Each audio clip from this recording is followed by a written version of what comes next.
Ne o şuna? Süйлөшөйм Жолуш капитан.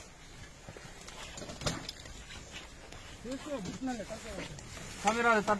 Kişike kısmı gene.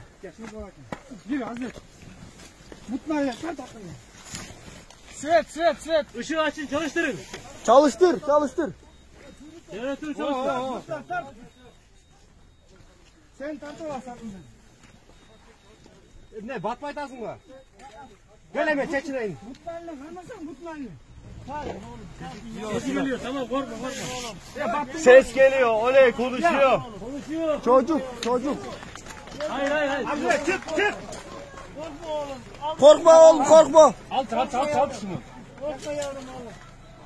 Korkma alıyorum seni oğlum. Ağlama oğlum geldik. Kardeş. Su vermeyeceğiz. Sessiz. Ses yapmayın. Ambulans. Işığı niye kapattınız? Geliyor, çıkardık.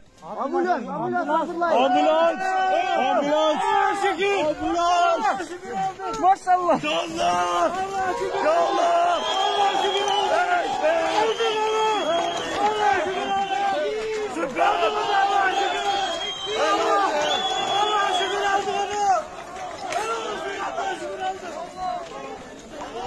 Orada 6 gün. Allahu Ekber.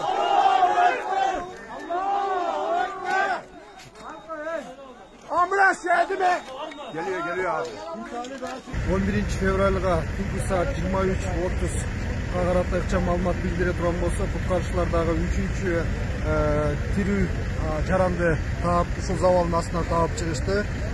2016-жылы төрөлгөн 7 жашар Али Айчечек деген баланы ушул жерден тирүү таап чыкты. Тилекке каршы апасы жана агасы Мустафа деген агасы каза болуп калган, анын жансыз денелери ушул завалдын астынан чыгарылды.